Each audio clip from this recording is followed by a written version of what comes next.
പൗലോസ് തീത്തോസിനെഴുതിയ ലേഖനം 2-ാം അധ്യായം. നിർദ്ദേശങ്ങൾ: നീ ശരിയായ വിശ്വാസ സംഹിതയനുസരിച്ചുള്ള കാര്യങ്ങൾ പഠിപ്പിക്കുക. പ്രായം ചെന്ന പുരുഷന്മാർ മിതത്വം പാലിക്കുന്നവരും ഗൗരവബുദ്ധികളും വിവേകികളും വിശ്വാസത്തിലും സ്നേഹത്തിലും സഹനത്തിലും ദൃഢതയുള്ളവരും ആയിരിക്കാൻ നീ ഉപദേശിക്കുക. പ്രായം ചെന്ന സ്ത്രീകൾ ആദരപൂർവം പെരുമാറുകയും പരദൂഷണം ഒഴിവാക്കുകയും മദ്യപാനത്തിന് അടിമകളാകാതിരിക്കുകയും ചെയ്യാൻ അവരെ ഉപദേശിക്കുക. അവർ നല്ല കാര്യങ്ങൾ പഠിപ്പിക്കട്ടെ. ഭർത്താക്കന്മാരെയും കുട്ടികളെയും സ്നേഹിക്കാനും വിവേകവും ചാരിത്രശുദ്ധിയും കുടുംബജോലികളിൽ താൽപ്പര്യവും ദയാശീലവും ഭർത്താക്കന്മാരോട് വിധേയത്വവും ഉള്ളവരാകാനും യുവതികളെ അവർ പരിശീലിപ്പിക്കട്ടെ. അങ്ങനെ ദൈവവചനത്തെ അപകീർത്തിയിൽ നിന്ന് ഒഴിവാക്കാൻ അവർക്കു കഴിയും. ഇപ്രകാരം തന്നെ ആത്മനിയന്ത്രണം പാലിക്കാൻ യുവാക്കന്മാരെ ഉത്ബോധിപ്പിക്കുക. നീ എല്ലാവിധത്തിലും സൽപ്രവർത്തികൾക്ക് മാതൃകയായിരിക്കുക. നിന്റെ പ്രബോധനങ്ങളിൽ സത്യസന്ധതയും ഗൗരവബോധവും ആരും കുറ്റം പറയാത്ത വിധം നിർദോഷമായ സംസാരരീതിയും പ്രകടമാക്കുക.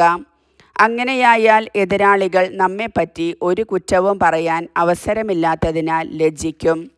അടിമകളോട് യജമാനന്മാർക്ക് കീഴ്പ്പെട്ടിരിക്കാനും എല്ലാ കാര്യങ്ങളിലും അവരെ പ്രീതിപ്പെടുത്താനും നിർദ്ദേശിക്കുക. അവർ എതിർത്ത് സംസാരിക്കരുത്, ഒന്നും അപഹരിക്കുകയുമരുത്. എല്ലാ കാര്യങ്ങളിലും നമ്മുടെ രക്ഷകനായ ദൈവത്തിൻ്റെ പ്രബോധനങ്ങൾക്ക് ഭൂഷണമായിരിക്കത്തക്ക വിധം പൂർണ്ണവും ആത്മാർത്ഥവുമായ വിശ്വസ്തത പുലർത്തണം.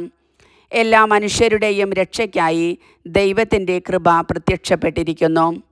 നിർമ്മതത്വവും ലൗകിക മോഹങ്ങളും ഉപേക്ഷിക്കാനും ഈ ലോകത്തിൽ സമചിത്തതയും നീതിനിഷ്ഠയും ദൈവഭക്തിയിലുമുള്ള ജീവിതം നയിക്കാനും അത് നമ്മെ പരിശീലിപ്പിക്കുന്നു. അതേസമയം നമ്മുടെ മഹോന്നതനായ ദൈവത്തിൻ്റെയും രക്ഷകനായ യേശുക്രിസ്തുവിൻ്റെയും മഹത്വം പ്രത്യക്ഷമാകുമ്പോൾ കൈവരാൻ പോകുന്ന അനുഗ്രഹപൂർണമായ പ്രത്യാശയെ നാം കാത്തിരിക്കുകയും ചെയ്യുന്നു.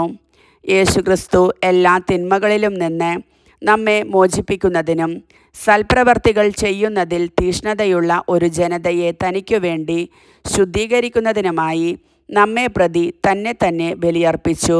ഇക്കാര്യങ്ങൾ നീ പ്രഖ്യാപിക്കുക. തികഞ്ഞ അധികാരത്തോടെ നീ ജനങ്ങളെ ഉത്ബോധിപ്പിക്കുകയും ശാസിക്കുകയും ചെയ്യുക. ആരും നിന്നെ അവഗണിക്കാതിരിക്കട്ടെ. കർത്താവിൻ്റെ വചനം.